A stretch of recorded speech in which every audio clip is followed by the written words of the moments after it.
Welcome to our candidate forum for the Board of Education in Manhasset. My name is Regina Gouvenier, and I'm the president of the League of Women Voters for Port Washington and Manhasset. As you know, our local league, the New York State League, and National League are nonpartisan. We do not support or oppose any political party or candidate. Our mission is to engage you, the voters, by giving all candidates for a given office a public space to answer questions in a structured way while maintaining civil discourse. Before we begin, I want to introduce the league members who are here today. Marie Bellon will be our timer. Dawn McCormick and Judy Esterquist will be vetters for this evening. Dorothy Schwetzker, back here, is our moderator, and we will be recording the event and getting it posted on our YouTube channel before the election. Questions will be heard on the camera, but not seen. We in the League describe our most important mission as making democracy work. This includes our voter services work in forums like this one, where candidates speak directly to voters on issues that matter. It includes educating voters and advocating with legislators on voting reforms, such as the Equal Rights Amendment, redistricting, the environment, and healthcare. We only take positions on issues after we study them extensively. We hope you will consider joining the League. Membership forms are on the table over there, and the QR code will take you to our website, LWV of PWM. And remember, the League is not for women only. Dorothy Schwetzker, our moderator for tonight, is not from Manhasset, but from Port Washington, as our rules require. As the moderator, Dorothy is the arbiter of all decisions going forward. Dorothy, the floor is yours. Thank you, Regina. Can everyone hear me all right? Okay. As Regina said, for over a century, the League of Women Voters has sought to make democracy work by holding events like this, so that voters like you can hear the views of your candidates on a range of issues relevant to your community. That's why we ensure that all candidates agree to debate procedures. Further, by being here today, you in the audience are also agreeing to those procedures. The League has used procedures like this for over 60 years to ensure a fair process and encourage civil discourse. I'm going to read the procedures. It will take 3 to 4 minutes, so please bear with me. Did we do something? Here we go. First, the moderator will be a member of the League of Women Voters from outside the district. I'm from Port Washington. Candidates' opening statements are determined by drawing lots before this in-person event. The same order will be used for both opening and closing statements. Each candidate will have 3 minutes for an opening statement. After all candidates have spoken, the moderator will open the meeting with questions. Cards will be handed out for written questions. There are cards in a basket here, pens available. So if you have questions, please take advantage of that. In all cases, the moderator will be the arbiter of whether questions should be answered. Questions must not be duplicative, personal, or abusive. Each candidate will be given 1.5 minutes to answer each question. At the moderator's discretion, the time for a response may be reduced so long as it is the same for all candidates. There will be no rebuttal questions. Questions may be addressed to a specific candidate or to candidates in general, although all candidates will be given an opportunity to answer any question that is addressed to a specific individual. The moderator will attempt to rotate the order of responses for each question. A League member will act as timekeeper. Marie has been introduced already. 1/2 minute from the end of any given time period, the timekeeper will alert the speaker by a prearranged signal. Marie, just So Mr. Ford and Ms. Aitken know what the signal will be. When the time is up, the speaker will be allowed to finish their sentence. Candidates who ignore time signals may have their speaking time reduced, and those not violating rules might be given extra time. Candidates will have 2 minutes for a closing statement.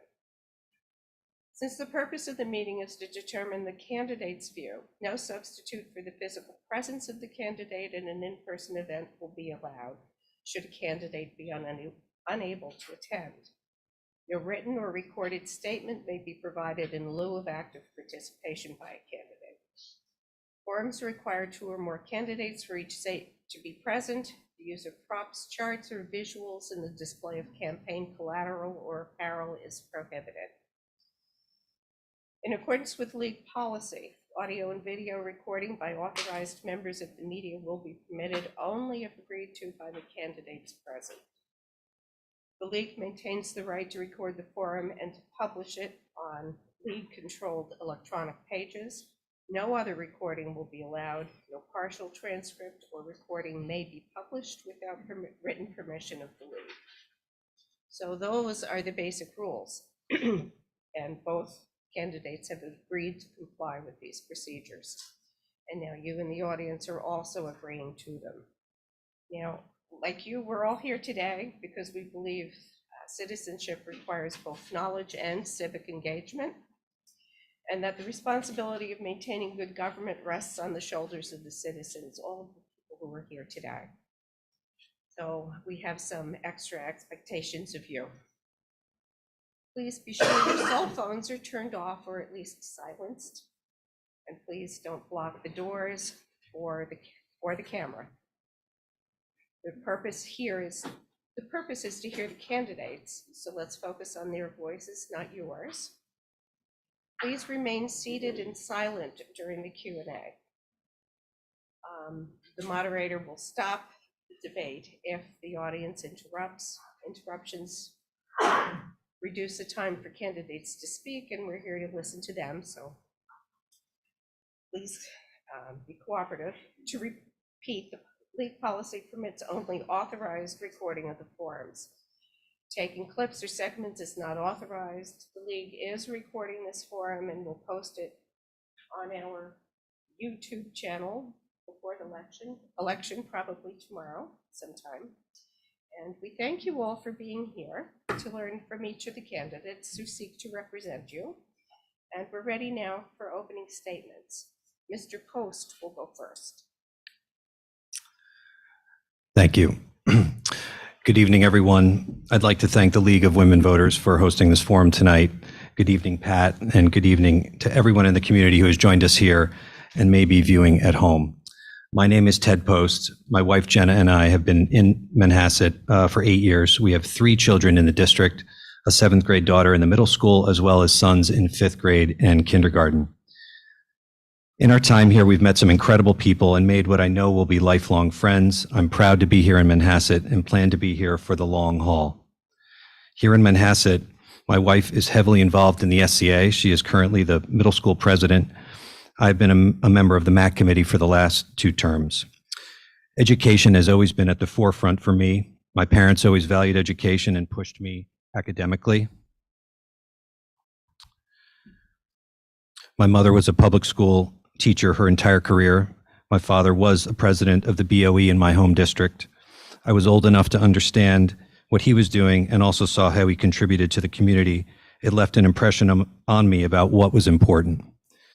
To introduce myself and provide my background, I attended Duke University, where I graduated with a bachelor's in economics and a minor in philosophy. Since then, I've worked in the financial services industry for the last 25 years. Today, I'm a managing director at BNP Paribas in New York. BNP is the largest bank in Europe.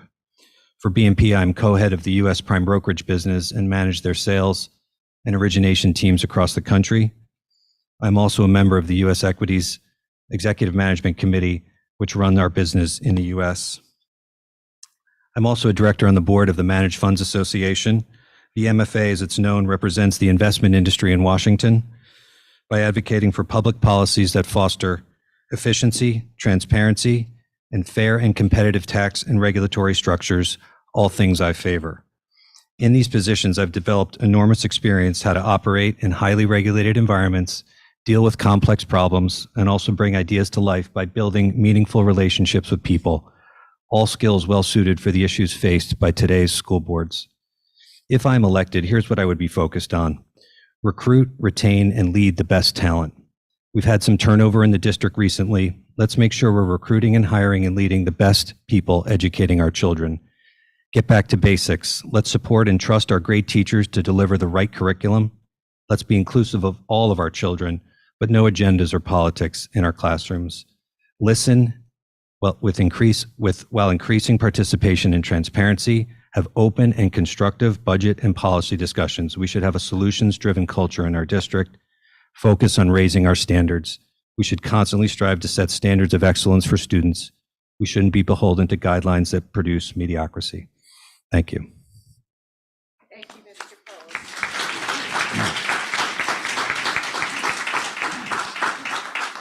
Ms. Aitken, it's your turn. Good evening. Thank you to the League for hosting this forum so community members can hear from the candidates and make an informed decision.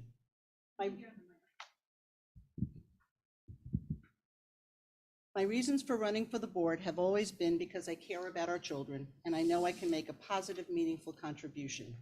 As the mother of 3 children who went through our excellent schools, I believe it's essential to give back to the community that has provided my family with life-changing opportunities. My sole agenda is to continue bringing positive change to our schools for the benefit of our students, faculty, and parents. These days, it is ever more important for a board member to have an impartial lens in order to balance the needs of multiple constituencies. My professional background in finance and business advisory, combined with interpersonal leadership and governance skills, are valuable talents I bring to the board. Governance skills developed as an active volunteer for my alma mater, Colgate University, serving on the University Board of Trustees and the Alumni Corporation Board, and in various leadership roles for my church community, provide me with a unique perspective, breadth, and depth of experience. I am proud of our district's many strengths, including student outcomes in our academic ranking, ongoing curricular improvements and professional development that support standards of excellence in academics, athletics, arts, and activities, capital investment in safety and security, building infrastructure, athletic facilities, and programmatic enhancements that improve student experiences. Yet there is much, much more work to be done. We need to address challenges including focusing on students' physical and social emotional health and well-being, addressing high enrollment in elementary class sizes, ensuring we constantly review curricular and extracurricular offerings to remain competitive, implementing infrastructure and other projects under the recently approved bond to enhance student experience through transformational changes, better meeting the needs of at-risk populations, ensuring we remain abreast of technology, all while managing within the financial realities of unfunded mandates and limitations in a tax cap world. Unprecedented challenges in recent years, the pandemic, a cyber attack, various retirements, and a change in leadership have produced instability. Yet challenges also provide opportunity. The district has been working tirelessly this past year to rebuild and restore its venerable tradition of excellence. Our superintendent is working hard to enhance communication with the community and to rebuild the administrative team and the faculty with talented hires.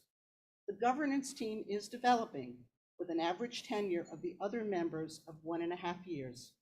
My professional skills, my belief in fiscal responsibility, and my extensive experience and knowledge of the district are key ingredients at this time in stabilizing the district's long-term health.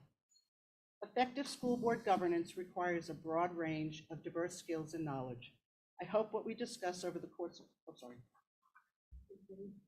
Okay. Please. I hope what we discuss over the course of this evening will earn your support in re-electing me to the board. Thank you, Ms. Aitken.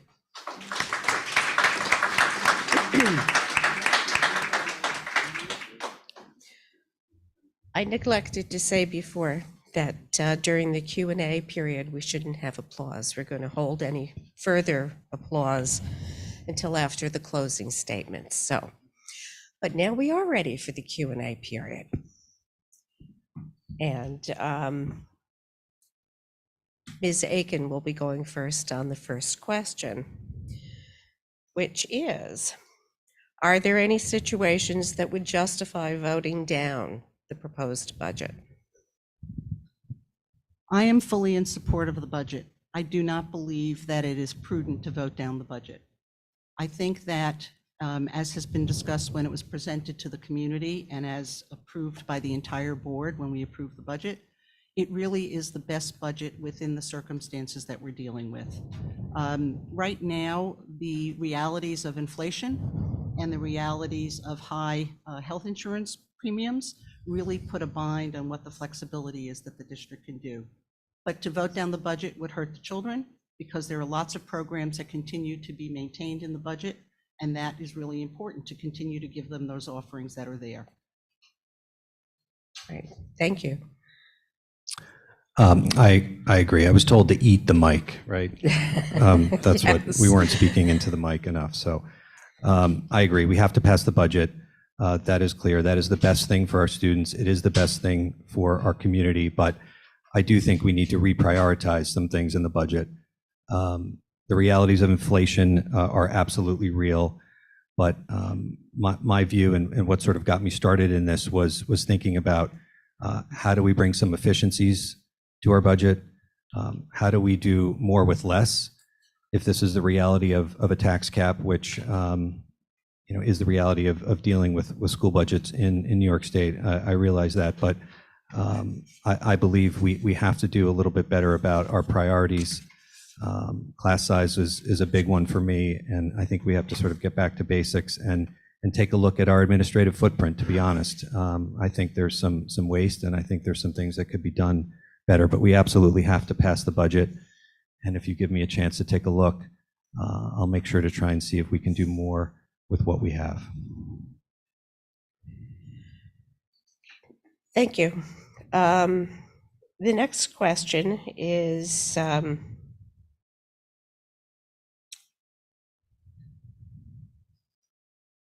we'll go to Mr. Post first. It is, if you were a board member in school year 2023 to 24, how would you improve communicating during the public comment period between residents asking questions?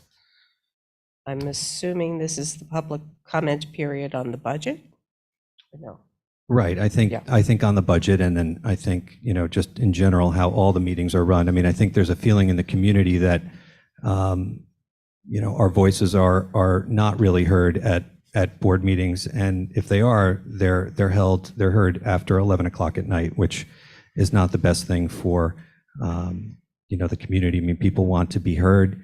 People want to have their voices heard and be able to go back to their families and sort of get on with their life. So, the other thing we have to do with communication is sort of rethink our committees and increase participation. I mean, that's the thing. You have to have relationships with people such that they want to participate. So one thing I would do would be actually recruiting parents that have children in the schools to really participate. We have to leverage all the talent we have in this community, and I don't think we're necessarily doing that as well as we can. So, reformatting and having a little bit more flexible board meeting would be helpful, and I think provide a little better customer service, as it were, to the parents who are participating in the process. Thank you. The next question is, why do you think we are losing some of our best? Oh, I'm so sorry. Forgive me. Right. Please go right ahead. I think the question really presupposes to me, as I hear it, a sense that the public comment period really is the only way to reach the board and get involved. And we do. Okay, that is better. Okay, sorry. There are so many ways to communicate with the board and the administration, and we do get that from many, many people in the community. But there are also many ways to participate. A great example is we had 17 community members, no one who wanted to participate was turned down, who participated in a long-term facilities planning committee to develop the bond and the energy performance contract. We have multiple citizens advisory committees. We have shared decision making, and those groups were just re-established this year. We've had tours, we've had budget coffees. Quite frankly, it's disappointing when the time is made available that only a handful of people show up for them. I think that we need to get people who want to be involved to understand that they can be involved. You know, the DEI committees are another example. Anyone who wanted to participate was allowed to participate. So I do think that part of it is really educating people about what the opportunities and avenues are, because there are many opportunities and avenues to communicate. Thank you. Okay.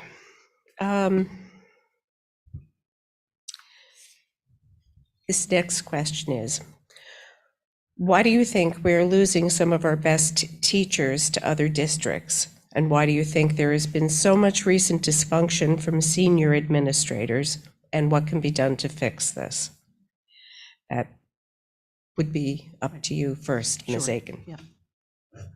I think in terms of retaining staff, we have to look at how we are situated vis-a-vis the world and the community and other districts. What we are seeing is not unique to our district. Many people, especially post-pandemic, are rethinking their family lives, their commutes, and things of that nature. So for example, I can think of 2 administrators that we've lost, both of whom took jobs either in their adjacent home district or in their home district. I don't feel that we are losing our best teachers, and I think there has been a comment that's made that we're losing many teachers, and I think that is not correct. Unfortunately, that is what people seem to think. But every year we do lose some teachers, and that's just part of the normal cycle of things. I think that many of our best teachers are really our master teachers that have been with us for many years and teach and stay with our children and really develop the relationships with the community. So I don't really agree with the comment that we are losing our best teachers. I would say this is fundamental to the entire process, and I've talked about it the entire campaign. I mean, talent makes the district. We have so many talented teachers. We have talented staff. They have to be retained, and we have to have a culture that promotes their well-being. So I would really like to see the data on exactly how many teachers we've lost to other districts. I mean, in talking to the community about this over the last 2 weeks, I mean, the refrain is pretty consistent. We are losing teachers. We do have a frustrated staff in some sense, and I think it starts at the top. I think we've had a tremendous amount of turnover in the district, in the administration office. There's 2 new pending lawsuits from staff out there, and we don't have to get into the details, but they're now in the public domain. And I think it's indicative of the type of culture that we have right now. So one of the things I would like to do is talk to everyone and just make sure we're starting to function as a team again. I think that's the biggest thing. And Pat has talked about stabilization. I've seen other notices about vulnerability. Why are we rebuilding? Why are we unstable? Why are we vulnerable? Because the culture can be improved. Thank you. This next question will be answered by Mr. Post first, but I'll clarify in a second. How can New York City schools have an 18-to-1 student-to-teacher ratio and Manhasset be materially worse? Ted, if you're elected, will this be a priority? And Pat, if you are reelected, will this be a priority? Yeah, the students test. I think I lost it. All right. This is another big issue for me. It's on. Okay, I was kind of going in and out. This is, again, fundamental, like focus on the classroom, laser focus on the classroom. One of the things that got my curiosity up about what's going on, in the district is this class size issue. And again, a difficult budget process this year for sure, but the idea that we couldn't reallocate $400,000 to find 4 sections in 5th and 6th grade was very frustrating. And that's just one issue. And by the way, I'm not running just on a class size. That's not it. But again, indicative of how we're managing our budget, how we're thinking about class sizes, how we're prioritizing different things. And it just is frustrating. So, the other frustrating thing is this refrain about guidelines. And we sort of ask, well, where do the guidelines come from? Who sets the guidelines? Nobody knows. Dr. Posse doesn't know, Pat doesn't know, and they probably were just a function of reverse engineering a budget such that they could make the class sizes work at the time and say, okay, well, 26 kids in 5th grade makes sense. If you talk to the teachers, it's not working. And I know there's been lots of data and lots of studies on this, and some of it is inconclusive. But for the most part, I think we know that we want to have smaller class sizes and set a standard and not be beholden to a guideline.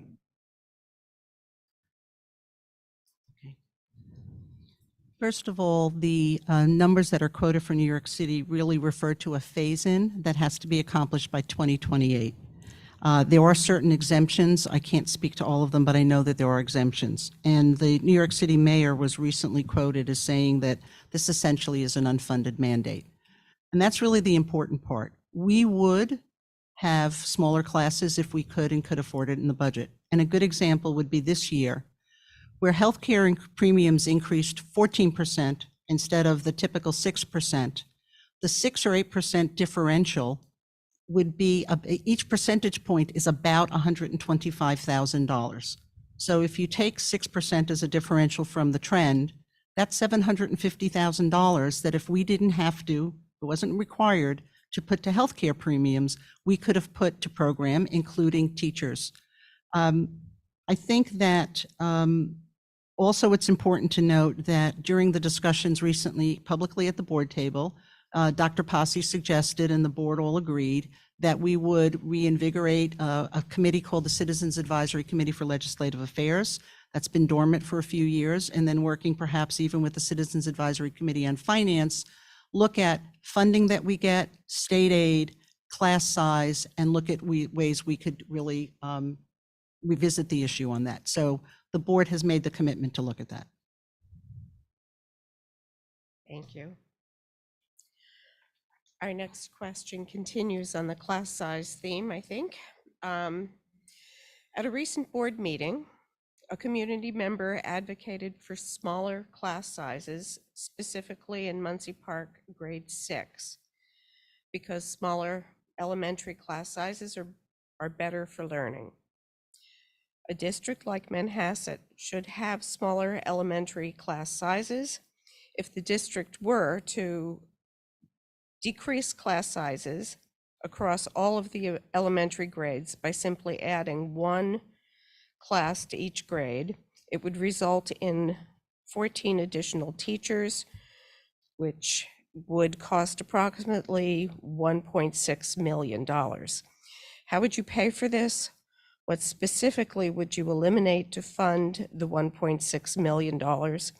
And please respond with associated dollar amounts for each proposal item that you would reallocate.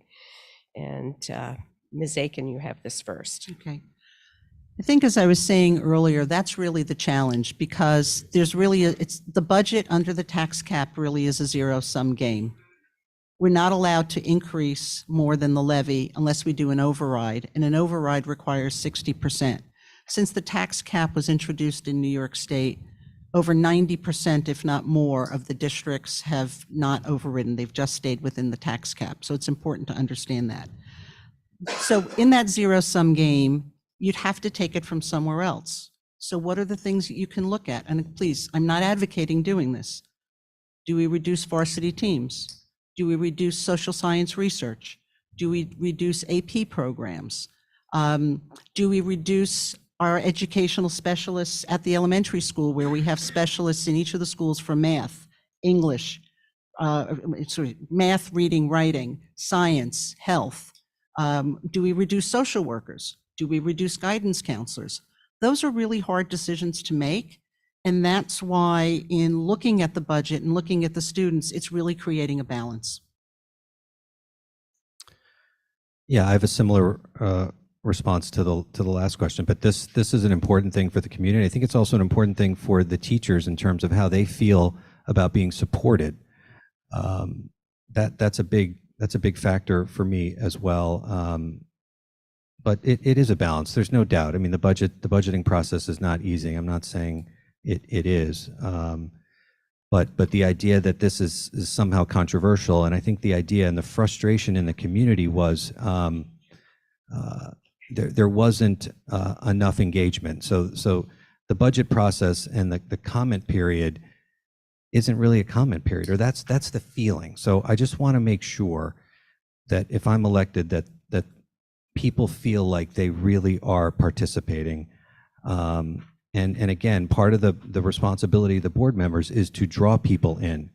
If people aren't showing up, it's incumbent upon us and incumbent upon the leadership to make that happen and build those relationships so that people feel like they really have a say.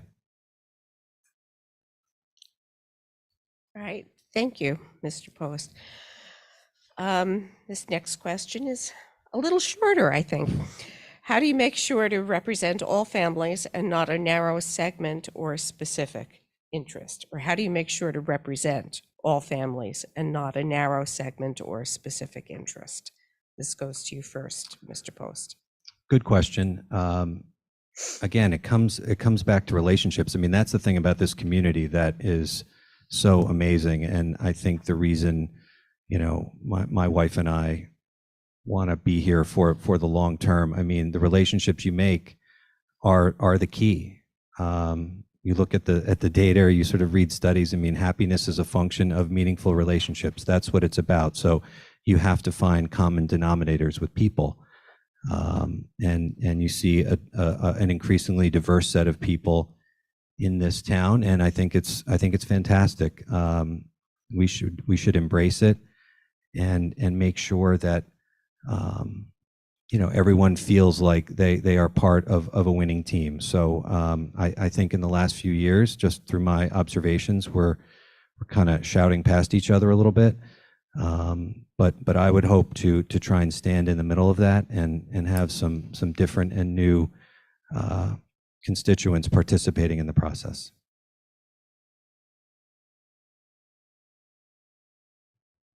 You all set there? Can I get? Yeah. Okay. Balance is critical. And one of the things that I can speak to in terms of the current board is that we really do have a spread of representation. We have parents who have kindergartners, middle school, current high school, graduates, as well as my involvement at the university level to get a sense from K right the way through postgraduate as to what's happening. But also what we find is when people write to us and when people speak to us, we also have connections across the community. So as I sometimes say in jest, if we all are hearing the same thing from all of the sectors of the community, we really know that that's something that's broad and widespread, as opposed to hearing something in just one pocket. The board not only speaks to people, but we communicate well with the administration, people that communicate with Dr. Posse, he shares that with us, we share that with him, and we really talk about how to respond to things. I think also part of it has been this year, he's done a great job in initiating more newsletters to communicate to the community, and that also elicits comments back. So a lot of it is the extra effort that goes in to communicate to all people, whether it's someone that I've known for 20 years or someone that I've just met last week. Thank you. The next question is, first for Ms. Aitken, do you support term limits for school board members? I didn't ask them, I just read them. Yeah, no, that's okay. I guess the term limit really is defined by what the voters say. So the voters in a democratic process have that option. Also, I think that if you look at term limits, this isn't the position of a governor or a mayor, where an executive is the only person making the decision. This is more like the Senate, where there isn't a term limit, and that's because any one individual is just one of 5. So there isn't an exertion of decision-making or authority in one individual. I'll also turn to when I first joined the board, and it was also a time of lots of change. We looked to other districts, and Great Neck was an example. Great Neck had board members that had 15, 20, and 30 years of experience, and they lent great stability to the district. So I'm not saying that you need to keep people all that way, but to have a balance is important. And I think right now, as I said in my earlier comment, when you've got an average tenure of the other board members of a year and a half, there's a benefit to having the experience. I would support term limits for this type of role, and I think there are points where a natural transition makes sense. And what I would say is, like, let's leverage all that knowledge and experience. And there are many other former board members that are in the community. Let's make sure we're leveraging that, but giving new people and new ideas a chance. Great, thank you. Our next question is, what is your stand on following New York State guidelines on not using Native American signage or verbiage? Mr. Post, you're up first. So we knew this one was coming for sure. Obviously an emotional topic for this community. And I really see both sides of the debate, but just to level set where we are. So the Board of Regents passed a ban on mascots, names, and imagery. Schools have, if I understand it correctly, until the end of this school year to commit to change by resolution. And then by the 2024-2025 year to update all of their various displays. So that's where we are. So I do know there's a lot of people in this community who feel very strongly about keeping the Indian. So my reaction as a board member is, if the community feels that strongly, that's great. Come with a serious proposal. Come with a serious idea about how to litigate, how to finance this, how to approach a federally recognized Indian nation, and then we'll talk about it. But you have to get involved, and you have to have a serious way to deal with this. Because if you don't, I do think we have to prepare ourselves for the fact that we are fighting City Hall on this, so to speak. So if it doesn't work out for the Indian, let's try and turn this into a positive. Let's try and make sure that we can move on. And part of me thinks we don't need a patch on our arm to have honor. But again, I'll commit to having a real discussion about keeping the Indian if it's important to the community. Ms. Aitken. I know board meetings aren't the most scintillating thing to watch, but the board has been discussing and conveying the information about what the state's position has been since the fall. We also indicated that when the public comment period was, and that really was the time for people to make their comments known to the Board of Regents.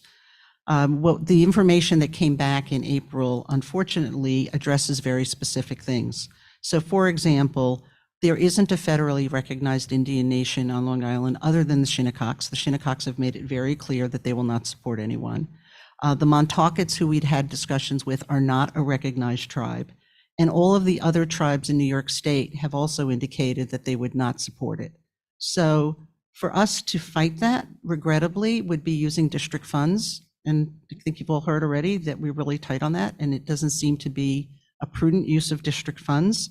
So what do we put at risk? What we put at risk is at least $5 million of state aid. We put at risk board members. I don't think most of us would say, fine, that's okay. But what we also put at risk are the licenses and employment and reputations of our superintendent, our treasurer, and our district clerk, all who are officers. And the state ed has said that they are at risk at being removed from office. So that's something that we'd have to consider. Again, it's a balance, and I wouldn't want to ruin someone's reputation or have them lose their license over this. Thank you. The next question is, first for Ms. Aitken. Mm-hmm. The four board members have very wide-ranging experience. Their collective knowledge spans the spectrum of elementary, middle, high school, and college. Their professional expertise covers education, special ed, small business, finance, accounting, technology, and product development. With such wide-ranging expertise, what unique attributes do you offer to the board? And the second part of the question is, what grade is your eldest child in, and how knowledgeable are you about Manhasset High School and the post-secondary experience? So that question goes first to you, Ms. Aitken. Sure. My range of experience, as I said in my opening comments, has to do with a very strong track record and evidence of community volunteerism. Working as a board member really is work. There are many, many hours of time that go in, working with communities, members, representations on liaisons on committees, going to SCA meetings, reading materials. So the experience from that perspective, having the community service is important. Also, what I did professionally isn't something that everybody knows, which is I was an advisor to troubled companies and lenders to troubled companies. And that's a whole range of experience there. So it's business, it's finance, it's strategic plans, it's legal issues, it's all sorts of things that I think have a very unique background that I bring to it. In terms of I've always been very clear, I'm a proud mother of kids who've graduated. But my involvement at Colgate University through fundraising, through the Women's Leadership Council, through the Alumni Corporation, where I'm on the board of directors, where I'm on the university board of trustees, where I serve on the Alumni Admissions Committee, I'm very well connected and have a very strong understanding of the postgraduate process, and which is important, because I think that when you have a kid that's graduated and you see everything that our school district has done to help them, I mean, if you look at the outcomes this year, we've had 5 kids that got into MIT. Okay. Thank you. So I would say in terms of unique attributes, and I'm going to talk a little bit about this in my closing statement, but yeah, in terms of what I do day to day, I am now sitting at the center of a big problem solving exercise, and then also an idea generation exercise. So all the different stakeholders that I deal with, similar to you, Pat, I think in your experience, but legal, compliance, risk, finance, IT, product development. It's what I'm trying to manage every day to deliver a platform, just like we're trying to deliver an educational platform here in Manhasset. So I do see the similarities. I do think my experience could complement this board in a very important way. And then I think in terms of managing, I mean, I think what I've learned in my career, as you sort of move through your career and hopefully move up the ranks, you learn that management and leadership is much different than sort of what you originally probably started at your lower levels. So all of those management skills, I think is something that we probably need, as Pat pointed out, to sort of create a more stable administration here. I would look forward to working with the administrative staff to make that happen. Thank you. Our next question is, does the board periodically audit the school population to verify residency? Are there students attending school that do not live in the district? And that goes to you first, Mr. Post, which we may not be able to answer. Yeah, I mean, from our experience, I mean, I think that's actually when we moved here, we had to provide a significant amount of paperwork, and they checked, and I hope that's what they're doing. You hear sort of anecdotally these things about people gaming the system. I hope that's not the case, but if it is, we should absolutely find it and make sure it's not happening, because these are scarce resources. But if that's something we have to take a look at, we certainly should. I don't have any direct knowledge that that's happening at the moment. Ms. Aitken. The district takes a very strong stance on residency. When you register, there's lots of information you have to provide. But what somebody does afterwards is difficult to follow unless there's information. We've set up a tips line. We have people on staff who do site visits and home visits to check on things. I actually had somebody just a week ago tell me that they were concerned about residency, and I said, so please report it, because that's really the only way that the district can find out and follow up on things. But again, we've chased people vigorously. We've gone through and gotten tuition reimbursement when appropriate. So we are very active about it. But as I said, if somebody comes into the district, demonstrates everything, but then something happens afterwards, we need to know, and we need the help of the community when they hear of things, when they know that's happened, and and they can do so anonymously. We need everyone to help on that. All right, thank you. Our next question is, what is the greatest threat, or what are the greatest threats to our Manhasset children K through 12 today, and how can the board help mitigate them? It's for you first, Ms. Aitken. Yeah, again, given that it's general, I'll have to say, our primary responsibility really is safety, right? And even though we live in a great community and we have a somewhat of an open campus for the 11th and 12th graders who can go off campus for lunch, safety has got to be the most important thing. Their health, though, is then the second thing. And the district really has talked a lot about and put a lot of resources to social, emotional health and wellness. We've got the wellness center that we started at the middle school. We've committed to the partnership with Northwell Health to help students who are having issues with that. So those are things that we can do to really help support the children. I think those are really the two most significant threats, I would say. Again, safety and their social, emotional health and well-being. I agree. I think that's pretty clear. The safety issue is number one, and I presume, and I would certainly make sure this is the case, that we're doing everything we can. We redouble our efforts. We audit how we do safety in the schools. I'm sure, and I've sort of been aware of the investment that has gone into, protecting the schools. It's the world in which we live, and it's frightening. And then obviously the mental health of the students is a priority. I mean, there's a lot coming at them very fast through technology and social media, and the pressure of being a student at a high achieving school is very serious. So I think I agree. We have to do everything we can to make sure the environment is supportive for all the kids. Okay, thank you.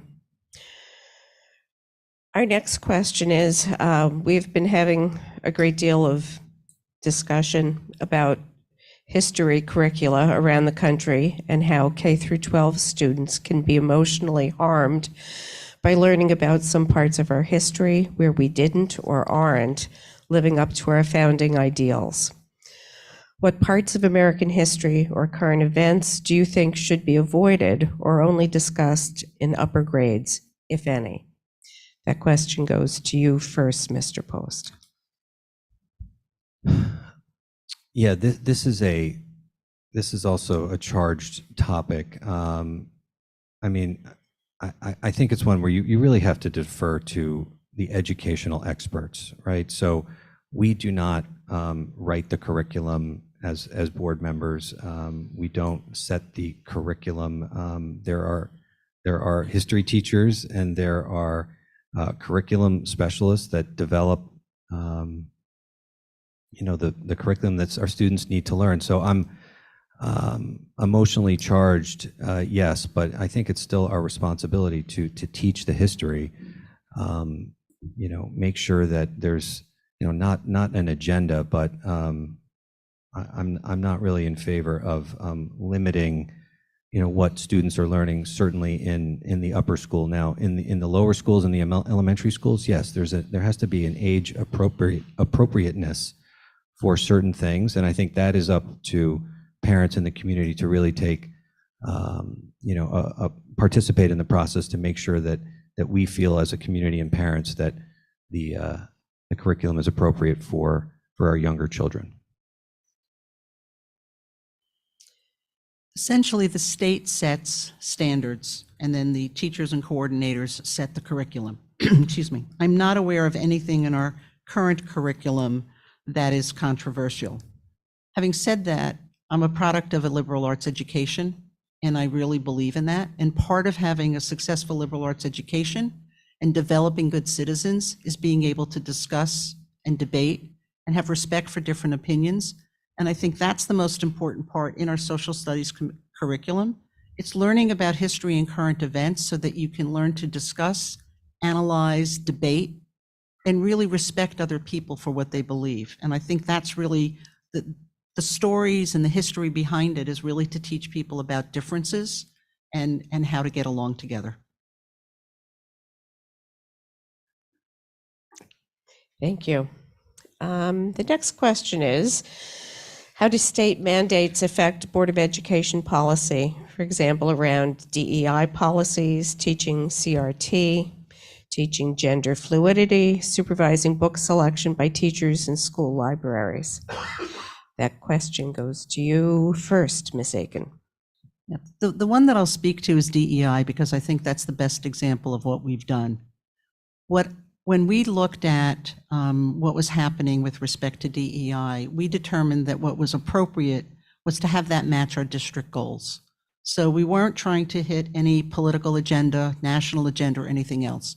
We looked at what the district's 4 goals were, and we created 4 working groups to meet and discuss the things that were impacting student experiences, community connections, areas of disproportionality, which is really a serious issue that we need to figure out how to address, as well as personnel. And even on the personnel side, it's not an agenda. This is not an affirmative action agenda. It was, how do we recruit and hire the best people?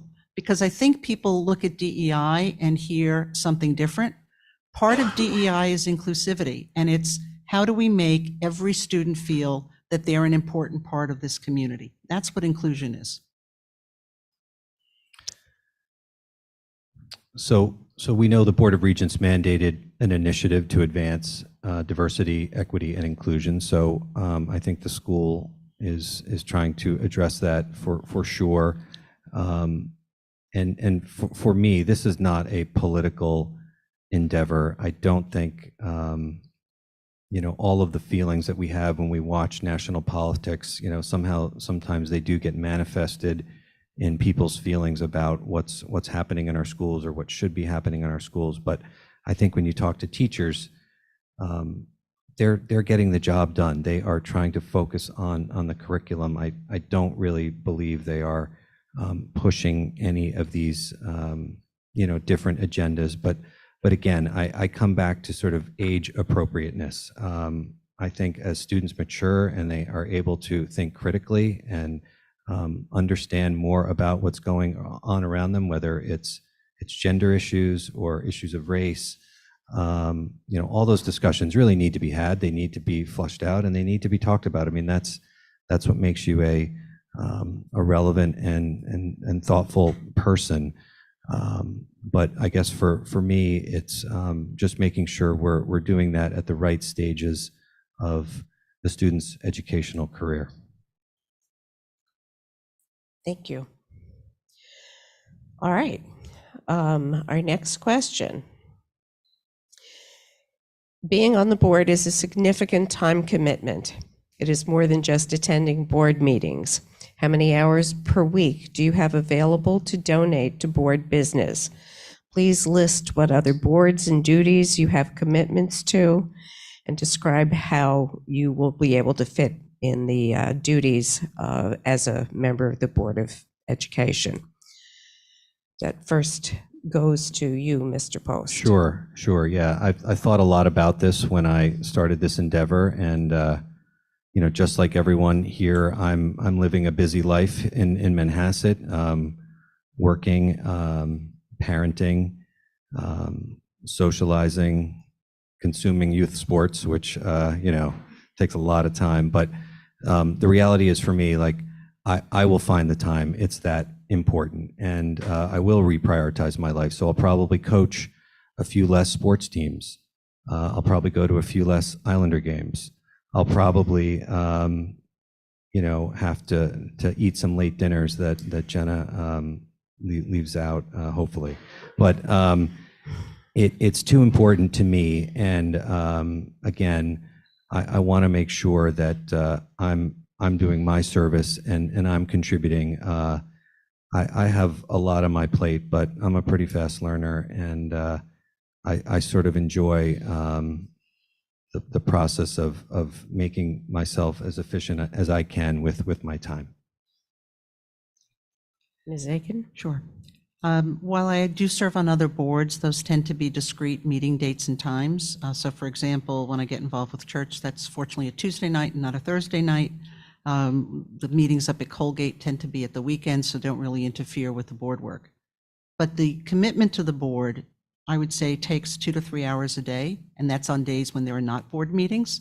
When it's a lot more, when we have executive session as well, followed by public session.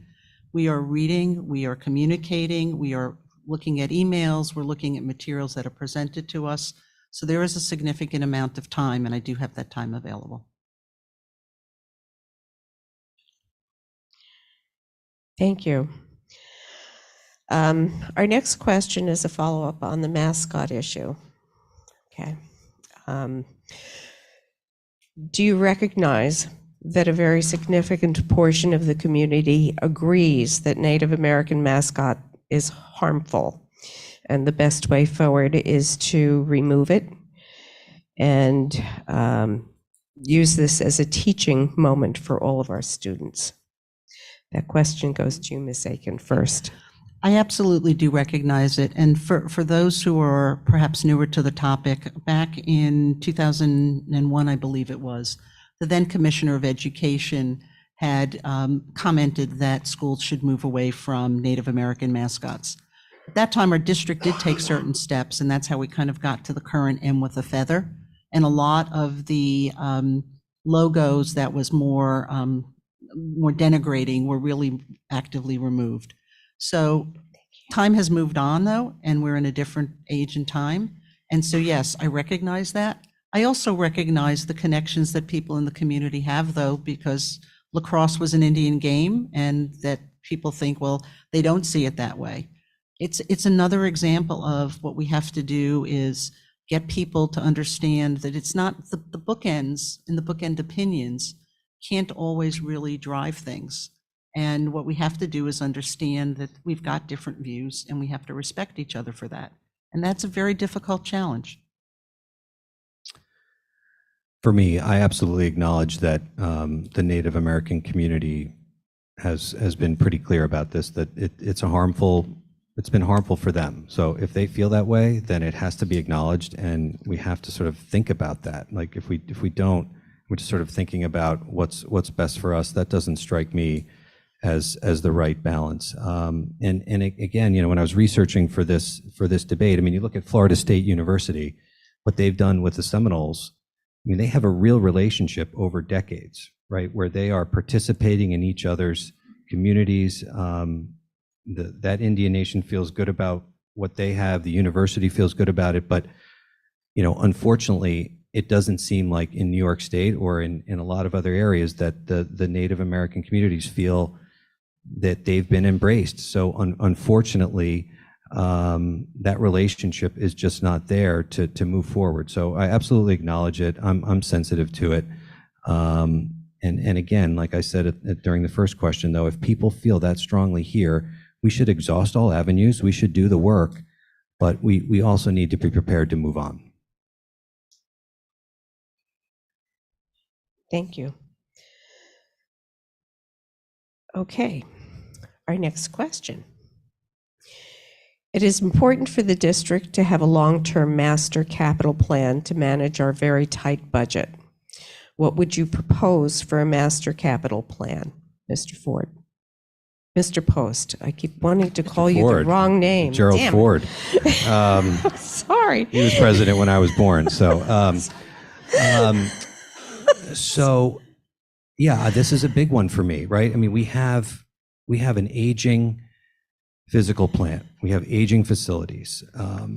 You know, how are we going to think about developing this school district? And you know, there is some fiscal conservatism here in this community, which is fine. But as a result of that, of running this budget so tight, we do have smaller reserves than a lot of our neighboring districts. By the way, I saw, it's just one ranking, but I saw the latest, best public districts in America come out, and Manhasset has sort of moved a little bit lower. Jericho, Great Neck, Syosset in the top 10. Manhasset was 35, below Half Hollow Hills, below Herrick's, below Woodmere. So I just, it's one data point, and I don't get too worked up over the rankings, but we do have to think about how we're going to invest. And again, let's get all of the talented, well-resourced people in this community to participate and think about a 10 to 15-year master plan for rebuilding our schools, which is the best investment we can make for our kids and property values and the community.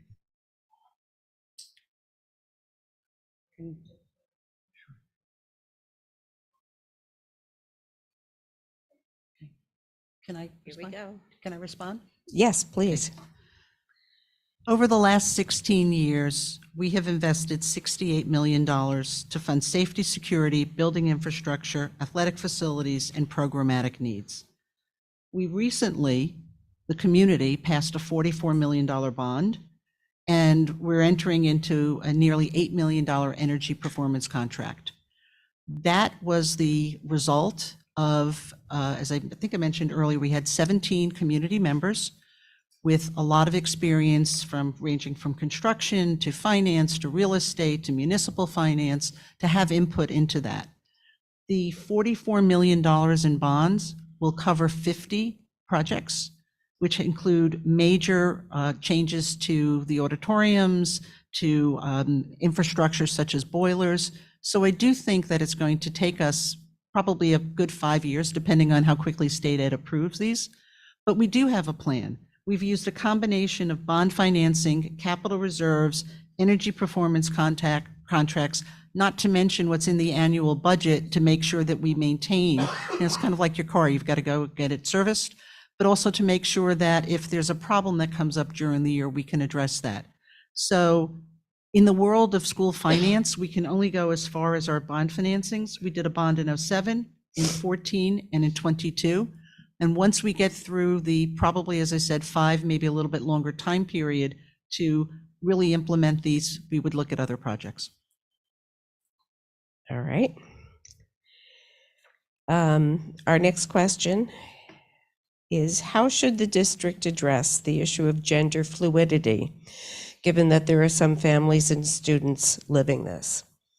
And that goes first to you, Ms. Aitken. Yeah. What we have to do is make sure that children who come into our schools, we're a public school, we have to make sure they feel safe and comfortable. And that's really how something like gender fluidity gets addressed. It's not something that gets taught in a classroom. It's not something that gets promulgated in any other way. It's really all about making children feel comfortable for who they are. Yes, this is obviously another hot button issue that has become very politicized. So my reaction is, not something for the classroom. I've said this a couple times. Age appropriateness is a big thing. So but yes, any student who walks through the doors in Manhasset is going to feel supported and educated, and if they feel marginalized because of something like that, we will certainly find them the resources to help them, and we'll do it together with parents. We have to do that for every student, but again, it's not something that really needs to be in the classroom. All right, and this next question will be our final question of the evening. And it is, parents often tell me, not me, whoever wrote this, that their sons and daughters do well in our schools because they are willing to spend large sums of money on tutors. What will you do to change this? That question goes first to you, Mr. Post.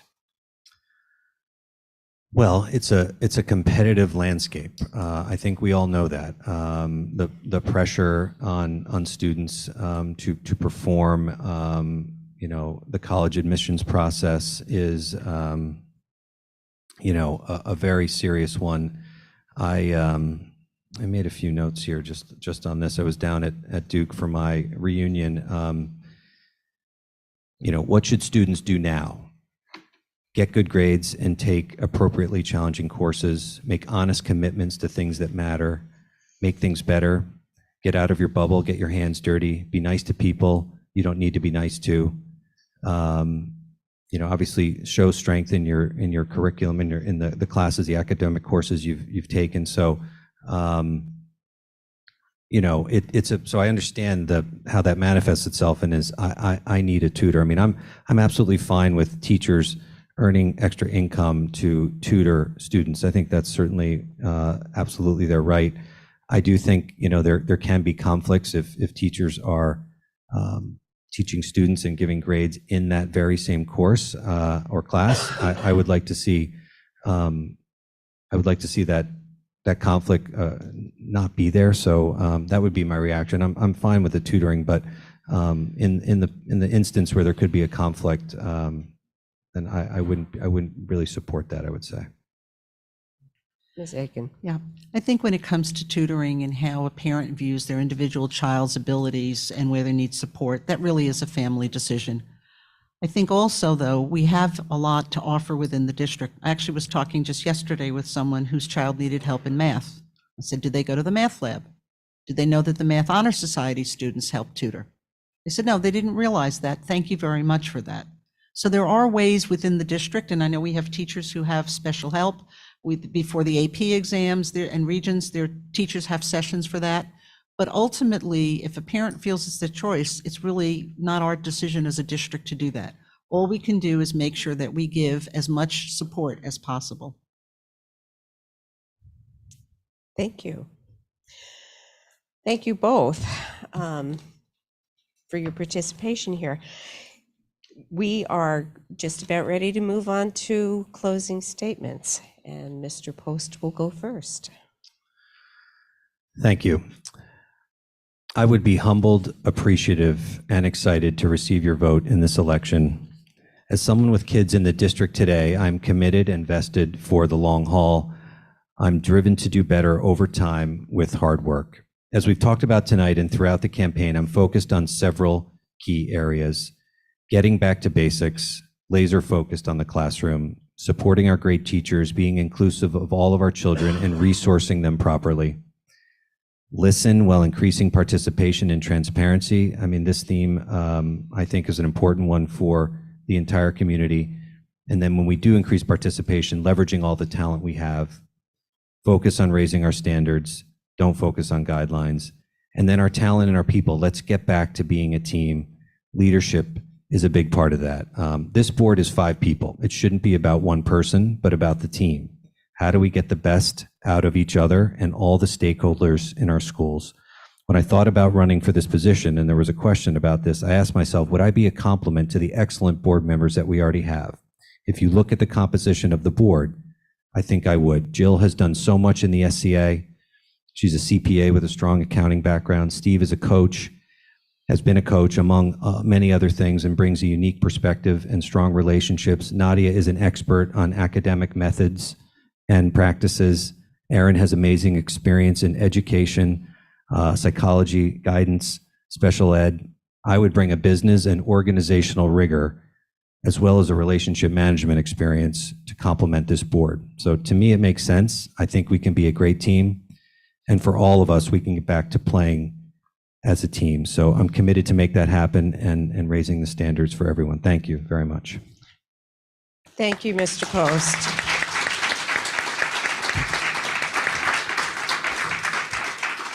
Ms. Aitken, it's your turn. Yeah, I'll do this seated so I can eat the mic.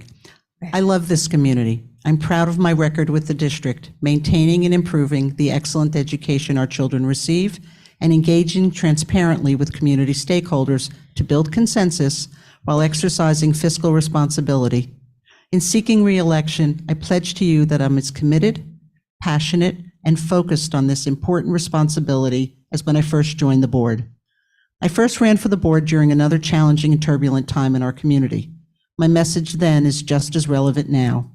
We must balance competing demands, collaborate with all stakeholders, and strive to ensure all students receive a high-quality education within the framework of fiscal prudence. Being an effective board member takes more than good intentions and high aspirations. Navigating the uncharted territory that lies ahead requires experience and knowledge of the district and creativity.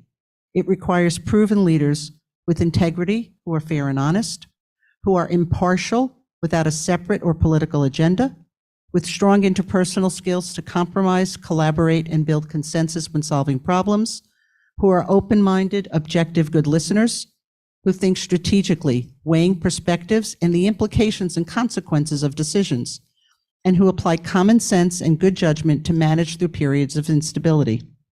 While it may seem tempting to seek change, I hope I've been able to convince you that the more prudent course in this critical transitional period is to vote for experience, proven collaborative skills, stability, and dedication.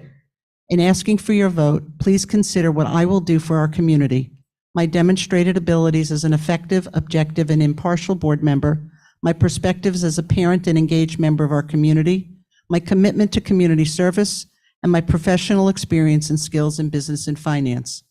I hope you agree that I bring the right skills to the board as we navigate the challenging educational and budgetary issues in the years ahead. I look forward to your support on May 16, and thank you all for your time this evening.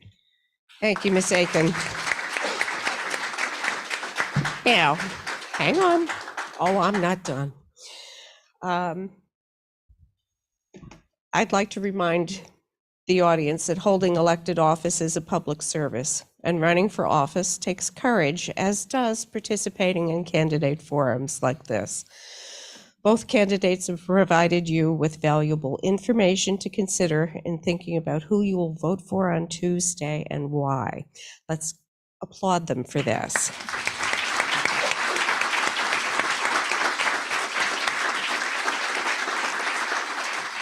I'd also like to thank you, the audience. You've been attentive, interested, engaged, cooperative. You've asked important questions. You've demonstrated the civic concern that is fundamental to democracy. Candidates, let's applaud our audience for the respect they've shown you and the community. And please remember to vote on Tuesday, May 16th. Voting is from 7 a.m. to 7 p.m. at the Manhasset. 7 to 9. Sorry, 7 to 9. What did I say? 7. 10. Oh, well, 7 to 9 at the Manhasset Secondary School gym. Thank you all and have a good evening. Thank you. Yep.